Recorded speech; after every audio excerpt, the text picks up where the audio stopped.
My son told me at his birthday party that he wished his father's new wife were his real mom in front of everyone. So I said he was right and let him move in with them full time. My ex-husband Craig and I divorced when our son Aiden was 6. For 2 years, everything worked fine. Aiden was happy, did well in school, and we had our routine down. I'd pack his favorite snacks for Craig's house, Craig would help with homework over video calls, and we both showed up for every school event. Then Craig married Brittany. She was 24, worked as a spin instructor at his gym, and had no kids of her own. The first time Aiden met her, he came home saying Brittany was really cool because she let him eat candy for breakfast and stay up until midnight playing video games. I figured Craig would handle it. He didn't. Every weekend, Aiden came back with stories about how much fun Brittany was. She took him to amusement parks, bought him every toy he pointed at, and let him skip his Sunday baseball practice to go shopping. When I tried talking to Craig about consistency between houses, he said Brittany was just trying to bond with Aiden, and I should be happy someone else loved my son. Aiden began asking why we couldn't have pizza 5 nights a week like at Daddy's house. Why does he have to do homework when Brittany said grades didn't matter in 3rd grade? Why do I make him wear a coat when Brittany said kids don't get cold? I explained we had different rules, but both houses loved him. Brittany started picking Aiden up from school on Fridays without telling me. The first time, I panicked when he wasn't there. The school said his stepmom got him. When I called Craig furious, Brittany answered and said she was listed as an emergency contact. So what was the problem? She said I was being dramatic about a miscommunication. It happened 4 more times. Then Brittany started buying Aiden a whole new wardrobe because she said the clothes I bought him were embarrassing. Designer shoes, expensive jackets, things I couldn't afford on my teacher's salary. Aiden would come home and tell me Brittany said his old clothes made him look poor. When he wore the clothes I bought him, kids at school asked why he wasn't wearing his cool stuff from his other mom. Brittany started calling herself Mama B at school events. She'd show up in designer outfits while I was in my work clothes because I'd come straight from teaching. She'd bring elaborate snacks for the class while I brought store-bought cookies. She'd loudly tell other parents how she was teaching Aiden about fashion and culture because every child deserved exposure to the finer things. The principal thought she was his primary guardian. Parent-teacher conferences got weird. Brittany would schedule them without telling me, then act surprised when I showed up. She'd talk over me, contradicting everything I said about Aiden's needs. When I said he needed more reading practice, she'd say I was putting too much pressure on him. 6 months in, Aiden started calling Brittany mom at Craig's house. When I found out, Craig said it was Aiden's choice and I shouldn't make him feel bad. Brittany posted photos on Instagram calling him her son. Her bio said proud boy mom with his birthday listed. People started congratulating her on her beautiful family. Then came Mother's Day. Aiden gave me a card he'd made at school but said Brittany deserved a real gift because she did more fun stuff with him. He'd used his allowance to buy her perfume. He got me nothing. Everything exploded at his 9th birthday. I'd planned a small party at home with his friends and a homemade cake like every year. Aiden said it was boring and Brittany would have rented a venue. In front of everyone, he said he wished Brittany was his real mom because his life would be better. His friends heard. Other parents heard. I stood there holding his homemade dinosaur cake while he listed all the ways Brittany was superior. How she was prettier, funnier, richer, cooler. How living with her full-time would be amazing. Craig and Brittany just stood there smiling. That night, I made a decision. I called Craig and said Aiden was right. Maybe he should spend more time at their house. Craig was thrilled. Brittany immediately started planning to redecorate Aiden's room at their place. They enrolled him in the expensive private school near them without asking me. Brittany quit her job to be a full-time mom to her bonus baby, as she called him. For the first month, Aiden was in heaven. Brittany threw him a second birthday party, bigger and better. She bought him a dirt bike, a new gaming system, anything he wanted. She posted constantly about their perfect life. Then reality hit. Brittany without a job meant Craig had to work overtime. Brittany discovered that full-time parenting meant homework battles, morning meltdowns, and constant laundry. She couldn't just be fun Mama B anymore. She had to actually parent. Aiden started getting in trouble at his new school for not doing homework because Brittany didn't know how to make him. She'd never had to before. When he talked back, she didn't know what to do. Craig was never home to help. Brittany started calling me asking how to handle Aiden's tantrums, how to get him to eat vegetables, why he was lying about brushing his teeth. I told her she'd figure it out since she was the better mom. By month 3, Brittany was done. I walked through the next 3 days like I was moving underwater. My second graders asked me questions and I answered them, but I couldn't remember what I said 5 minutes later. I stood at the whiteboard teaching addition problems while Aiden's voice played on repeat in my head. The way he said Brittany was prettier, funnier, richer, better. How every kid at the party heard him say he wished she was his real mom instead of me. I wrote numbers on the board and my hand shook so bad the 7s looked like question marks. On Wednesday afternoon, I was sitting in my classroom staring at a stack of ungraded spelling tests when Penelope knocked on my doorframe. She taught 4th grade down the hall and we'd been friends since my first year at the school. She took one look at my face and said we were getting coffee right now. I tried to say I was fine, but she just grabbed my bag and pulled me toward the parking lot. We ended up at the diner 2 blocks from the school, the one with the cracked vinyl booths and coffee that tasted like burnt rubber. Penelope ordered us both pie without asking what I wanted. When the waitress left, she folded her hands on the table and waited. I lasted maybe 30 seconds before everything came pouring out. The birthday party. Aiden's speech about how much better his life would be with Brittany. Craig and Brittany standing there smiling like they'd won something. How I called Craig that same night and told him Aiden was right. Maybe he should live there full time. Penelope's face went from concerned to angry so fast I actually leaned back. She said I needed to call a lawyer immediately and fight this. Brittany had been undermining me for a year, and Craig let it happen. No judge would allow them to take Aiden away based on a 9-year-old's tantrum at a birthday party. I shook my head and explained my actual plan. Brittany had never parented full-time in her life. She'd been the fun weekend stepmom who bought toys and skipped homework and let Aiden stay up until midnight. She had no idea what real parenting looked like. Craig worked 60-hour weeks at his consulting firm. He left the house at 7 in the morning and came home after 8 most nights. Without me doing all the actual parenting work, they were going to crash and burn. Penelope stared at me like I'd grown a second head. She said I was gambling with my kids' well-being because I was hurt and angry. I told her I was gambling that 3 months of reality would teach Aiden more than a year of me trying to explain it. He thought Brittany was better because she was fun. He needed to learn that parenting wasn't about being fun. It was about making someone eat vegetables and do homework and go to bed on time even when they screamed that they hated you. Brittany would have to be the bad guy for once. Craig would have to actually parent instead of working late and letting someone else handle everything. And Aiden would figure out pretty fast that a mom who makes you do hard things is different from a stepmom who buys you whatever you want. Penelope picked at her pie and asked what happened if I was wrong. What if they actually made it work, and Aiden never wanted to come back? I didn't have a good answer for that. The waitress refilled our coffee, and I watched the steam rise off the cup. I just knew I couldn't fight for someone who didn't want me. Not like that. Not with lawyers and court orders forcing him to stay in a home he'd publicly said he didn't want. That weekend, Craig called to finalize everything. He sounded happier than I'd heard him in years. He said Brittany had already redecorated Aiden's room at their place with a whole gaming setup and new furniture. They were planning a welcome party with kids from the private school, so Aiden could make friends before classes started. He asked when he could come get Aiden's stuff, and I said Sunday afternoon. After I hung up, I sat on the couch in my quiet apartment and let myself cry for exactly 10 minutes. Then I got up and started packing. I went through Aiden's room methodically, folding his clothes and packing his books and his action figures. I found his stuffed dinosaur wedged behind his bed, the green one with the torn ear that he'd slept with every night since he was 3. I held it for a long time before putting it in the box. His baseball glove went in. His rock collection from 2nd grade.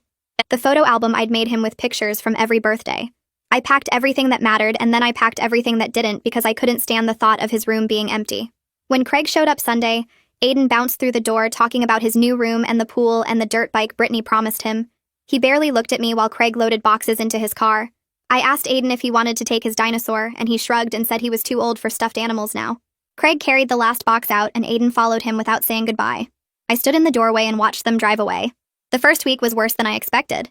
Craig sent photos every single day. Aiden at a trampoline park with his arms spread wide mid-jump. Aiden at some fancy restaurant with a steak bigger than his head. Aiden in his new room surrounded by gaming equipment that cost more than my monthly rent. Brittany's Instagram became a highlight reel of their perfect life. She posted videos of Aiden doing tricks on his dirt bike with captions about her bonus baby. She posted photos of them at the mall with shopping bags from expensive stores. She changed her bio to Blessed Boy Mom and listed Aiden's birthday like she'd given birth to him herself. Every notification made my stomach hurt, but I couldn't stop looking. Penelope showed up at my apartment on Wednesday with Chinese food because she said I looked like I hadn't eaten in days. She was right. I'd been living on coffee and the granola bars I kept in my desk at the school. She sat on my couch and watched me scroll through Craig's photos, and didn't say anything about how pathetic I was being. She just reminded me that I'd made a choice based on strategy, not emotion. Reality would break through the fantasy eventually. I needed to trust that. 2 weeks in, Craig called about something routine and mentioned casually that Aiden had forgotten his homework 3 days in a row. The private school sent a note home. Brittany thought the teacher was being too strict for 3rd grade. I bit down on the inside of my cheek to keep from saying anything. Craig sounded slightly annoyed, but he brushed it off fast. Brittany was still adjusting to the school routine. She'd figure it out. I said okay and got off the phone before I could offer advice. That was the whole point. They had to figure it out themselves. Week 3 brought the first real crack in their perfect life. Brittany called my cell at 8:30 on a Tuesday night. She tried to sound casual, like we were friends chatting, but I could hear the strain in her voice. She asked what time I used to make Aiden go to bed because he'd been staying up until 11 every night and now he was cranky every morning. I told her 8:30 on the school nights and hung up before she could ask anything else. My hands were shaking when I put the phone down. I wanted to feel victorious, but mostly I just felt sad. My classroom became the only place I could breathe. I threw myself into teaching with energy I didn't know I had left. I made elaborate lesson plans and came up with creative projects and stayed late every day organizing supplies. Isabel Curtis stopped by my room after school one day and asked how Aiden was doing at his new school. She'd been his third-grade teacher last year and really loved him. I gave her a vague positive answer about him adjusting well and making new friends. She smiled and said she was glad, but I saw the concern in her eyes.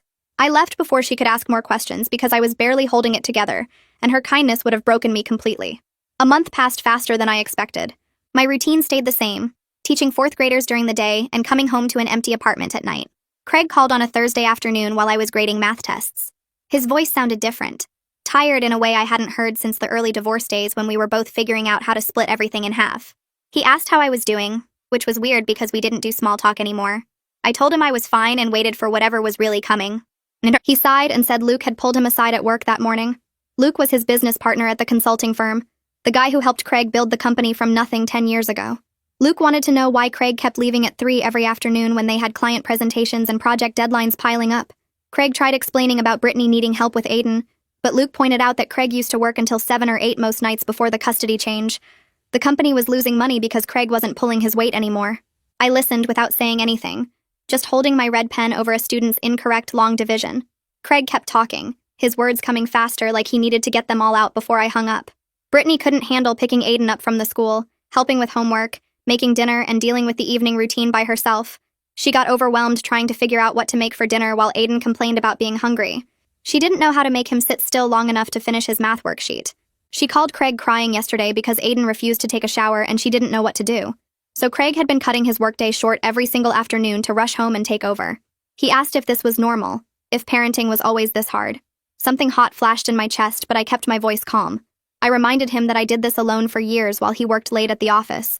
I picked Aiden up from the school every day, made dinner every night, supervised homework every evening, handled bath time and bedtime and morning routines, all by myself while Craig built his business.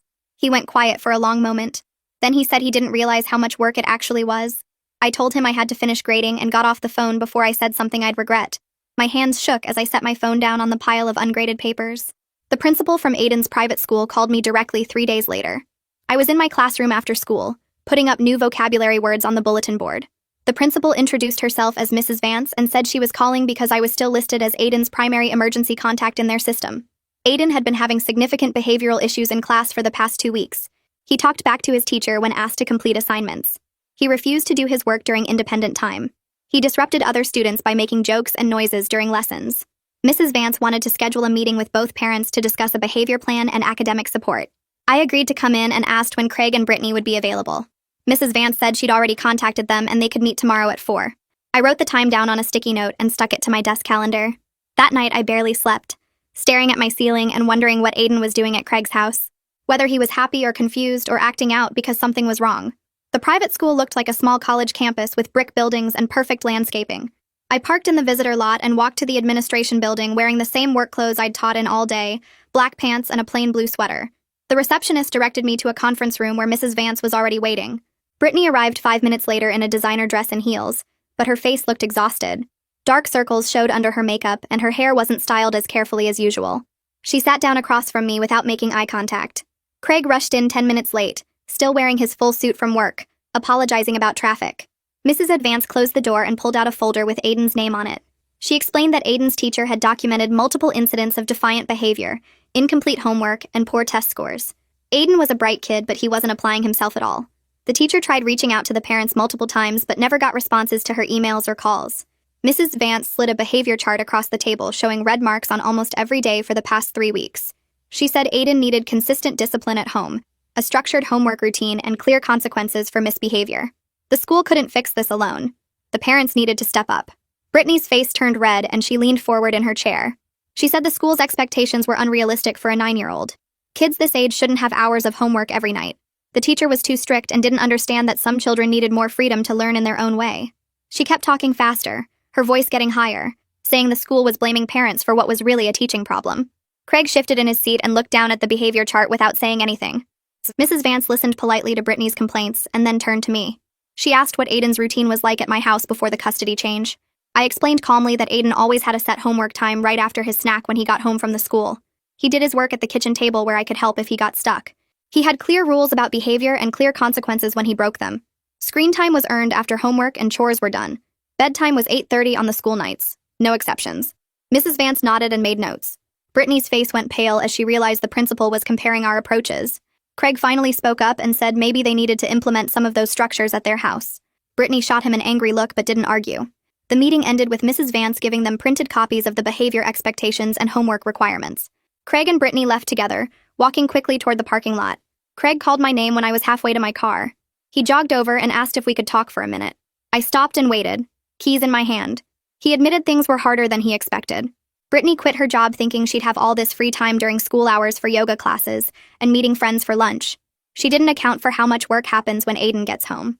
The homework help alone takes 2 hours most nights because he fights her on every single question. Then there's dinner to make, which Brittany isn't good at because she usually just ate protein shakes and salads before. Then activities and bath time and getting him to actually brush his teeth instead of just running the water.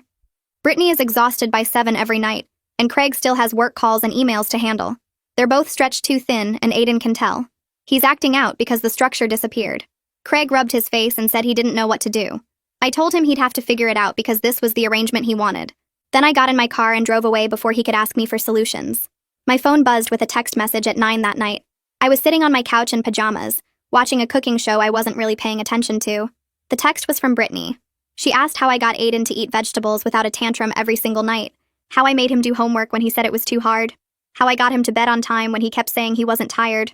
Her messages kept coming, one after another, desperate questions about basic parenting things she should have figured out weeks ago. I stared at my phone for a long time. Part of me wanted to ignore her completely. A part of me wanted to write out detailed instructions because Aiden was suffering from her incompetence. But I knew that wouldn't help anyone learn the actual lesson here. I typed back 2 words and hit send before I could change my mind. Practice and consistency. Then I turned my phone face down and went back to my cooking show. The school called again during my lunch break the following week. Week 5 of Aiden living with Craig and Brittany full-time. Mrs. Vance said there had been another incident. Aiden told his teacher he'd completed a big social studies project at home, but when she asked him to present it, he admitted he'd lied. He never did the project at all. Then he had a complete meltdown in front of the whole class, crying and yelling that everyone was being mean to him. The teacher had to remove him from the classroom. The school counselor, a man named Brian, wanted to meet with all 3 adults to discuss what was happening at home. I agreed to come in the next day. That night I couldn't eat dinner, just pushed pasta around my plate until it got cold. I kept thinking about Aiden crying in front of his classmates, embarrassed and overwhelmed and not knowing how to handle his feelings. The counseling session happened in a small office with comfortable chairs and tissues on every table. Brian introduced himself and shook everyone's hands. He was probably in his 40s with kind eyes and a calm way of speaking that made the room feel safer. Brittany looked like she'd been crying before she arrived. Craig kept checking his phone even though Brian asked us all to put them away. Brian started by asking Aiden how he was feeling about his new school and new living situation. Aiden stared at his shoes and mumbled that it was fine. Brian waited, not pushing, just sitting quietly until Aiden felt ready to say more. Finally, Aiden's words came tumbling out. He missed his old routine. He missed his mom. He missed knowing what was going to happen each day. But he couldn't say that out loud to anyone because he made such a big deal at his birthday party about wanting to live with Brittany. Everyone heard him say his life would be better with her. How could he admit now that he was wrong? His voice cracked and tears ran down his face. Craig reached over to put a hand on Aiden's shoulder, but Aiden pulled away. Brian explained gently that kids need stability and consistency more than fun activities. Kids need to know what the rules are and that the rules stay the same. Kids need parents who help them learn hard things, not parents who just buy them stuff or let them stay up late. Aiden nodded and wiped his eyes with his sleeve. Brittany started crying too, her careful makeup running down her cheeks. She looked at Brian and then at me and said she had no idea how hard real parenting would be. She thought playing with Aiden and buying him things he wanted would be enough. She thought being fun and cool would make her a good mom. But she was exhausted all the time now. She didn't know what she was doing. Every day felt impossible. Aiden wouldn't listen to her. Craig was never home to help. The house was always a mess. She couldn't remember the last time she'd done anything for herself. She confessed she'd been texting her sister every night asking for advice because she felt like she was failing at everything. Her voice broke completely and she covered her face with her hands. Craig finally put his phone in his pocket and wrapped an arm around her shoulders. Brian handed her the tissue box and waited for her to calm down before he spoke again. He said this was exactly why parenting required preparation and realistic expectations. Being a step-parent was even harder because you had to find your role without trying to replace the biological parent. The whole family needed to work together to figure out what structure would actually work for Aiden's well-being. Brian wrapped up the session by scheduling another appointment for the following week. He handed Craig and Brittany a packet of information about family therapy programs and parenting resources. Craig stuffed the papers into his briefcase without looking at them. Brittany held hers against her chest like a shield. Aiden walked out between Craig and Brittany but kept glancing back at me with this lost expression that made my stomach hurt. I followed them to the parking lot where Craig's car was parked under a tree. Craig opened the back door for Aiden, who climbed in slowly. Brittany got in the passenger seat and immediately pulled out her phone. Craig turned to me before getting in the driver's seat and rubbed his face with both hands. He looked older than I'd ever seen him, with dark circles under his eyes and his shirt wrinkled like he'd slept in it. He told me he'd been working 12-hour days for the past month because his business partner Luke was covering for him when he left early, but someone had to make up the hours. The private school tuition was due every month and it cost more than my entire rent. Brittany had charged $8,000 on their credit card last month on clothes and home decor and activities for Aiden. He couldn't keep up with the spending and the overtime and trying to be home enough to help with Aiden. His voice cracked when he said he didn't know how to fix any of it. I watched him get in the car and drive away with my son in the back seat. I sat in my car in the parking lot for 20 minutes just staring at the steering wheel. Part of me felt satisfied that I'd been right about everything. Brittany couldn't handle real parenting. Craig couldn't balance work and being the fun dad. Aiden was miserable in the situation he'd begged for. But seeing my son's face in that counseling session made me feel sick. He looked confused and scared and guilty all at once. He thought he'd wanted this perfect life with Brittany, but now he was trapped in something that made everyone unhappy. I drove home and made myself dinner but couldn't eat it. I kept thinking about Aiden sitting in that big house with Brittany, who didn't know what to do with him, and Craig, who was never there. Brian called me the next afternoon while I was grading papers in my classroom. He said he wanted to follow up on the session and get my perspective on what he'd observed. I told him honestly that Aiden seemed lost, and that the situation was clearly not working. Brian agreed and said he was going to recommend family therapy for all of us together, not just Aiden individually.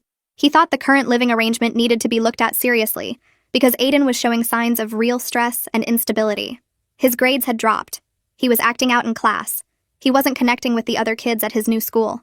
Brian said these were all red flags that a child was struggling with too much change and not enough consistent support. He asked if I'd be willing to participate in family therapy sessions with Craig and Brittany. I said yes immediately because anything that might help Aiden was worth doing. 2 days went by with no contact from Craig or Brittany. I taught my classes and came home to my quiet apartment and tried not to check my phone every 5 minutes. Then on Wednesday night, my phone rang with Brittany's name on the screen. I almost didn't answer because I wasn't sure I could handle another request for parenting advice that I'd have to refuse. But something made me pick up. Brittany was sobbing so hard I could barely understand her at first. She kept saying she couldn't do it anymore over and over. When she finally calmed down enough to talk, everything came pouring out. Aiden wouldn't listen to anything she said. He talked back constantly. He refused to do his homework. He threw tantrums when she tried to enforce any rules. Craig was working late every single night, and she was alone with Aiden from 3 in the afternoon until 9 at night. She had no idea how to make dinner that Aiden would actually eat. She couldn't get him to brush his teeth or take a shower without a huge fight. The house was always a mess. She felt like a complete failure at everything. Her voice broke completely when she said she was sorry for undermining me and for thinking being a mom would be easy and fun. She admitted she'd had no idea what she was getting into when she quit her job to be a full-time parent. I sat on my couch listening to her cry and felt this weird mix of emotions I couldn't quite sort out. Part of me wanted to say I told you so. Part of me felt bad for her because she genuinely sounded broken. She was only 24 years old. She'd never been around kids before Aiden. She'd jumped into trying to replace me without understanding that parenting wasn't about being cool and buying things. It was about the hard, boring daily work of keeping a kid fed and clean and educated and emotionally stable. I told her that parenting was the hardest job anyone could do. I suggested she talk to Craig about getting help, maybe a nanny or a family therapist or something. She thanked me through her tears and hung up. I sat there staring at my phone for a long time after. Craig called me that same night around 10. I was already in bed but wide awake thinking about Brittany's call. Craig's voice sounded flat and exhausted. He asked if we could meet to talk about changing the arrangement. He said the current situation wasn't working for anyone, especially not for Aiden. He admitted that he and Brittany had made a huge mistake thinking they could give Aiden a better life just by having more money and being more fun. Aiden needed structure and consistency and actual parenting, not just someone who bought him things and let him stay up late. Craig said he wanted to know if I'd be willing to go back to shared custody like we'd had before. He sounded defeated in a way I'd never heard from him before. He'd always been so confident about everything, so sure that his way was right. Now he was admitting he'd been wrong about all of it. I told Craig I'd meet with him, but we needed to involve a family therapist and a mediator. We couldn't just keep moving Aiden back and forth based on whoever was struggling at the moment. My son needed real stability, and all 3 adults needed to figure out how to actually work together for his benefit. Craig agreed immediately. He said he'd find a family therapist who specialized in divorced families and blended family situations. He'd call me with options in the next few days. After we hung up, I lay in bed staring at the ceiling. This was what I'd been waiting for, what I'd predicted would happen. But now that it was actually happening, I just felt tired and worried about how much damage had been done to Aiden in the process. The family therapist's office was in a brick building near the courthouse. Craig and Brittany arrived first and were already sitting in the waiting room when I got there. Brittany looked like she'd been crying for days. Her eyes were puffy and red and she wasn't wearing any makeup. Craig sat next to her with his arm around her shoulders, but he looked just as exhausted. Aiden came in with Craig's mom, Aurora, who'd driven down to help with childcare during the appointment. Aurora gave me a tight hug and whispered that she'd keep Aiden entertained in the waiting room. The therapist called us back and we sat in a circle of chairs. She was a woman in her 50s with gray hair and kind eyes. She introduced herself and explained how family therapy worked. Then she brought Aiden in and asked him to sit wherever he felt comfortable. He chose the chair closest to me. The therapist asked Aiden directly what he wanted. She didn't ask the adults first or try to ease into it. She just looked right at him and asked what would make him happy. Aiden stared at his shoes for a long time. Then he started crying. Not the angry crying from the birthday party, but this quiet, heartbroken crying that made my chest hurt. He said he missed me. He missed his old school where he knew everyone. He missed his old routine where he knew what was going to happen each day. He missed his old room and his old neighborhood. But he couldn't tell anyone because he'd made such a big deal at his birthday party about how much better his life would be with Brittany. Everyone had heard him say it. His friends, the other parents, everyone. How could he admit now that he'd been completely wrong? The therapist handed Aiden a tissue and waited for him to finish crying. Then she explained gently that he was 9 years old. 9-year-olds shouldn't have to choose between their parents. 9-year-olds shouldn't feel responsible for adult decisions about custody and living arrangements. She turned to look at all three of us adults and said we had failed Aiden by putting him in that position. We had made him feel like he had to pick sides and declare who was the better parent. We had let him think his words at a birthday party should determine where he lived. That wasn't fair to him, and it wasn't healthy for anyone. After the session ended, Aurora took Aiden to get ice cream while the adults stayed to talk more. Aurora pulled Craig aside in the parking lot first. I couldn't hear what she said, but I saw Craig's face go red and then pale. When they came back inside, Craig looked like he'd been hit by a truck. Later, he told me what Aurora had said. She'd told him that he and Brittany had created this entire mess by trying to be Aiden's friends instead of his parents. They'd competed with me by being fun and permissive and buying things instead of actually parenting. Meanwhile, I'd been doing all the hard, boring work of real parenting while they got to be the fun house on weekends. She reminded him that being a parent meant making your kid do things they didn't want to do, because it was good for them. It meant enforcing rules and consequences. It meant being the bad guy sometimes. Aurora said she was disappointed in both of them for putting Aiden through this. The session went on for another hour, and Brittany cried through most of it. She admitted she saw how close Aiden and I were, and wanted that for herself instead of building her own relationship with him. She said she bought him expensive things because she didn't know how else to connect with a kid. She thought letting him do whatever he wanted would make him love her, but all it did was confuse him and make parenting impossible. The therapist asked her directly if she understood that being a step-parent meant supporting the biological parent, not replacing them. Brittany nodded and said she got it now, but she wished someone had explained that to her a year ago. Craig sat there looking uncomfortable because he'd enabled all of this by telling Brittany she was doing great, when she clearly wasn't. The mediator scheduled a follow-up meeting for the next week to work out the actual custody details. She said we needed a written agreement that all three adults would sign, not just a verbal understanding that could fall apart again. I took time off work for the meeting and showed up with a folder of Aiden's school records, medical information, and his old schedule from before Brittany came into the picture. The mediator reviewed everything and asked what I thought would work best for Aiden. I said the original schedule where he spent weekdays with me and alternating weekends with Craig, plus one dinner visit during the week. Craig agreed immediately. Brittany looked relieved that she wouldn't be doing full-time parenting anymore. The mediator made us go through every detail. Bedtime on the school nights would be 8:30 at both houses. Homework had to be done before any screen time. No junk food for dinner more than once a week. Consequences for bad behavior would be the same everywhere. Brittany had to actually write it all down because the mediator said she needed to see Brittany take this seriously. Craig's part was next, and he didn't look happy about it. The mediator asked him how many hours a week he was working, and he said around 70. She asked how he planned to be present for Aiden when he worked that much. Craig said he'd cut back to 50 hours and make sure he was home for dinner at least 3 nights a week when Aiden was there. He admitted he'd been using work as an excuse to avoid dealing with the problems at home. He said he thought Brittany loving Aiden was enough, but he should have paid attention to how she was actually parenting, instead of just being happy someone else cared about his son. The mediator made him put the new work schedule in writing too. She said Aiden needed his father, not just his father's money and his father's wife. Planning Aiden's move back to my apartment was harder than I expected. He'd been living with Craig and Brittany for almost 4 months, and I knew he felt terrible about everything that happened. The therapist suggested we have a family session where she'd help Aiden practice what to say to me. We all met at her office 3 days before the move. Aiden sat in the chair furthest from me and wouldn't make eye contact.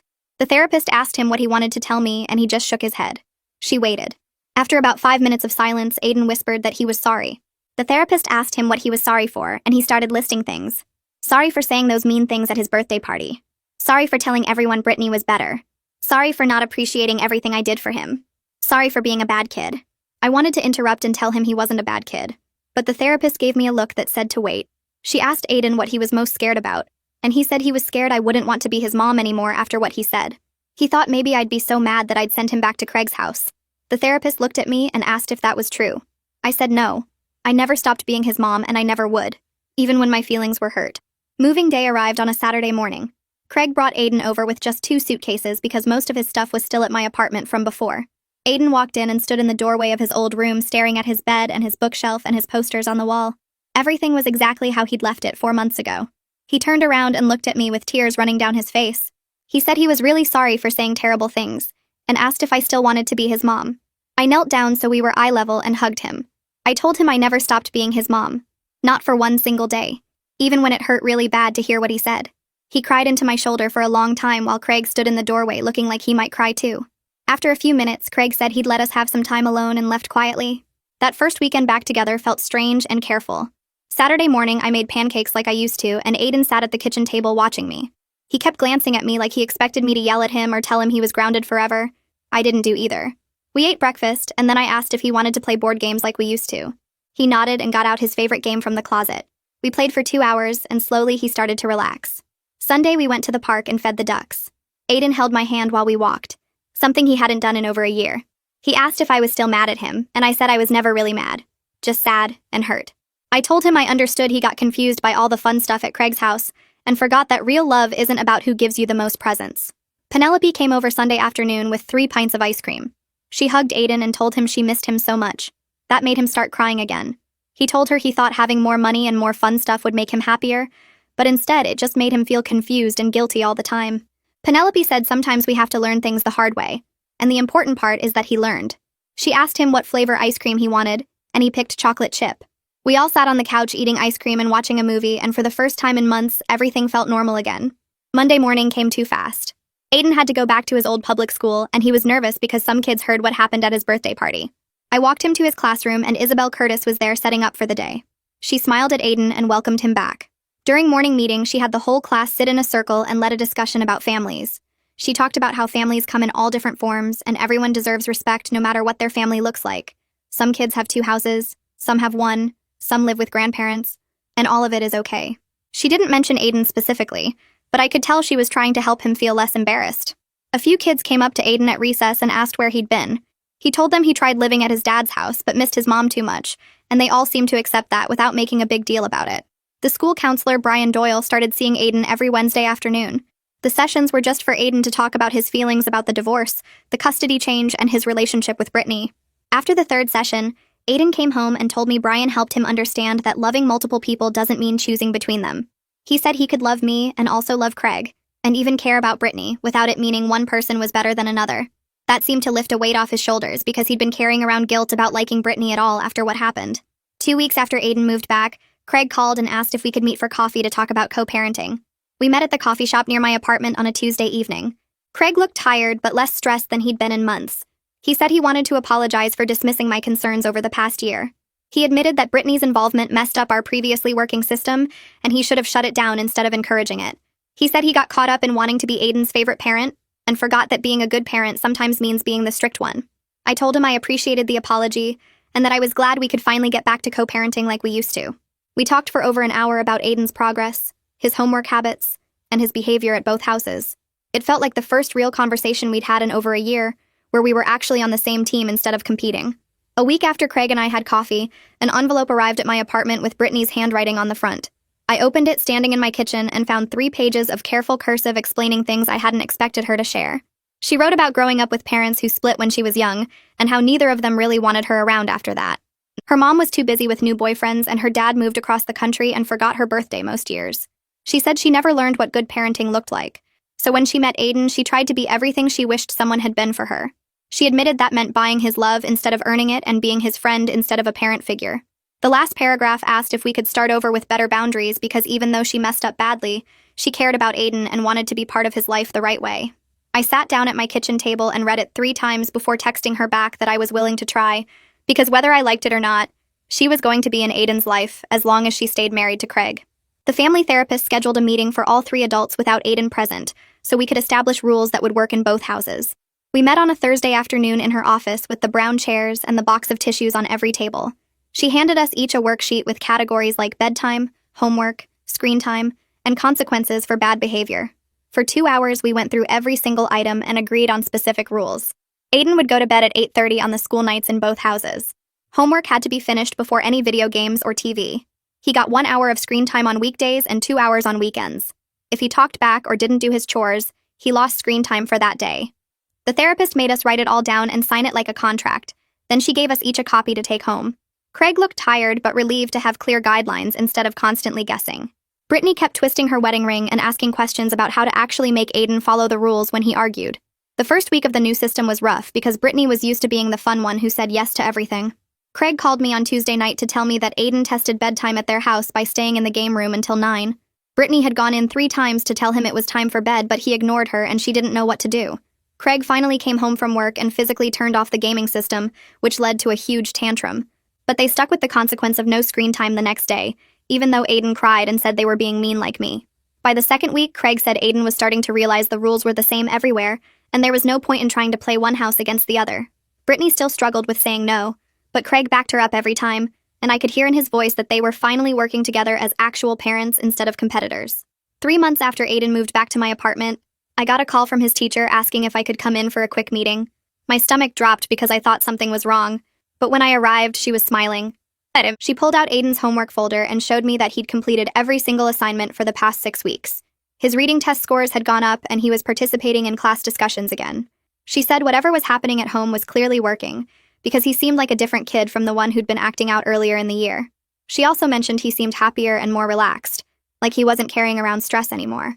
I thanked her and walked back to my car feeling this huge weight lift off my shoulders, because it meant the structure and consistency were actually helping him. Craig called me the next week and asked if we could meet for lunch to talk about school options for next year. We sat at a sandwich place near his office, and he told me that he and Brittany had been discussing moving Aiden back to the public school near me for 4th grade. He admitted the private school was mostly about looking successful and giving Aiden access to wealthy kids, but it wasn't actually better for him. Aiden's longtime friends from elementary school were all at the public school and he missed them. The private school kids were nice, but Aiden never really connected with them because he'd only been there a few months. Brittany agreed that keeping him in the private school was more about her ego than what Aiden needed. I told them I thought it was the right choice and that stability mattered more than status. Craig looked embarrassed but grateful that I wasn't rubbing it in his face. A month later, Brittany sent me a text saying she got a part-time job at a different gym across town. She'd be working mornings 3 days a week while Aiden was at the school, which gave her flexible hours that worked around his schedule. She wrote that she was excited to have her own thing again, instead of her whole identity being about being a stepmom. I could tell from her message that the pressure of trying to be a full-time parent to someone else's kid had been crushing her, and having her own work and purpose again was helping. Craig mentioned later that Brittany seemed lighter and happier now that she had somewhere to go and people to talk to who weren't 9 years old. Craig's mother, Aurora, drove down from her house 2 hours away on a Saturday and asked if she could take me to lunch. We went to a quiet restaurant where she ordered iced tea and got straight to the point. She told me she was proud of how I handled everything over the past year. She said when Brittany first came into the picture, she was worried because Craig seemed to be letting this young woman take over parenting decisions without thinking about consequences. Aurora admitted she tried talking to Craig about it, but he got defensive and said she was being controlling. She watched the whole situation unfold and was relieved when I let Aiden move to their house because she knew it was the only way Craig and Brittany would learn what real parenting required. She squeezed my hand across the table and said she was glad everyone was finally putting Aiden's needs first instead of their own egos. The following Tuesday, Aiden came home from the school and asked if he could have another birthday party. I was confused because his birthday was 8 months away, but he explained he wanted a do-over party to replace the terrible memory of the last one. He wanted it at my apartment with just close friends and family, nothing fancy. I told him we could plan something simple for the upcoming weekend, and he got excited immediately. We spent the week baking a chocolate cake together and planning games we could play at the park near my building. On Saturday afternoon, his 3 best friends came over along with Craig, Brittany, and Aurora. We kept everything low-key with homemade cake, tag in the park, and board games in my living room. At one point, while everyone was eating cake, Aiden stood up and said he wanted to tell everyone something. He looked at me and said he was lucky to have a mom who loved him enough to let him make mistakes and learn from them. The comment caught me completely off guard, and I felt tears start before I could stop them. I realized in that moment that Aiden was starting to understand what actually happened over the past year. He was beginning to see that real love sometimes means letting people learn hard lessons instead of protecting them from consequences. He understood that I could have fought Craig and Brittany in court or made everything a battle, but instead I let him experience what he said he wanted. He learned that fun and gifts aren't the same as actual parenting, and that having rules and structure means someone cares enough to teach you important things even when it's not fun. After everyone finished cake and the kids went back outside to play, Craig pulled me aside near my kitchen window. He thanked me for not giving up on the co-parenting relationship, even when it would have been easier to fight him in court or cut off communication. He said he'd been thinking a lot about the past year and realized that my strategy of letting reality teach the lesson was smarter than anything he could have done. If I'd fought him, Aiden would have resented me, and Craig would have dug in deeper to prove he was right. Instead, Craig and Brittany learned through experience what I'd been trying to tell them all along. He admitted he was embarrassed it took so long for him to see it, but he was grateful we were finally on the same team again. Party went well. I stood in my kitchen that night washing dishes, replaying Aiden's words over and over in my mind. He understood what I'd done and why I'd done it. The relief hit me so hard I had to grip the counter to steady myself. My gamble had paid off in ways I'd barely let myself hope for. Aiden learned the lesson without me having to be the villain who said no and enforced rules. He chose to come back because he figured out what mattered, not because I forced him. Our relationship felt stronger now than it had in years, built on his own understanding instead of my authority. I wiped down the counter and looked at the photos on my fridge from the party, seeing Aiden's genuine smile in every single one. That night I slept better than I had in over a year. A full year passed since that awful birthday party where Aiden said he wished Brittany was his real mom. Our co-parenting relationship transformed into something healthier than it had been since the divorce ended. Craig called me before making any major decisions about Aiden now. He asked my opinion on summer camps, school supplies, even what kind of shoes to buy for baseball season. Brittany stopped trying to compete with me and started asking genuine questions about how to handle different situations. She'd text me asking if Aiden needed his jacket, or if he'd already eaten lunch before she picked him up. The three of us met every month to discuss Aiden's progress and any concerns that came up. Craig respected my parenting decisions and backed me up when Aiden tried to play us against each other. Brittany found her own role as a supportive adult in Aiden's life, instead of trying to replace me. She took him shopping sometimes and helped with his science projects, but she didn't undermine my rules anymore. Aiden moved between both households without the anxiety and confusion that used to follow him everywhere.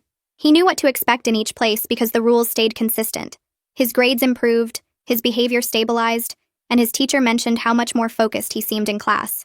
3 weeks into the new school year, Aiden's teacher sent me an email asking if I could stop by after school. My stomach dropped thinking something was wrong, but she smiled when I arrived and handed me a printed essay. Aiden had written about family for his creative writing assignment. I started reading right there in her classroom, my eyes scanning the words he'd carefully typed. He wrote about having 2 houses and how confusing that used to feel when the rules were different everywhere. He explained how he learned that love isn't about who gives you the most stuff or lets you stay up latest. He said real love means someone cares enough to teach you important things even when it's hard and not fun. He wrote about his mom who makes him do homework and eat vegetables because she wants him to grow up strong and smart. He wrote about his dad and stepmom who learned to be better parents by working together with his mom. The essay ended with him saying he was lucky to have so many people who loved him enough to help him learn and grow. Tears streamed down my face before I finished the second page. His teacher handed me a tissue and told me she wanted to share it with me because it showed such mature thinking for a 10-year-old. I thanked her and walked to my car, clutching the printed pages, reading them twice more before I drove home. Looking back on everything that happened, I understand now that being a parent sometimes means watching your child make mistakes and learn from them even when it breaks your heart into pieces. I could have fought Craig in court and forced Aiden to stay with me. I could have made everything a battle and turned into the bad guy who wouldn't let him be happy. Instead, I let him experience what he said he wanted, trusting that reality would teach him better than my words ever could. The gamble terrified me every single day, but it worked. Aiden and I are closer now than we were before all of this started. He truly understands what it means to have a mom who loves him no matter what, not just when it's easy or fun. He knows I'll be there through homework battles and vegetable arguments and early bedtimes because that's what real love looks like. He learned that gifts and late nights and no rules feel good in the moment, but don't build the foundation he needs to grow into a good person.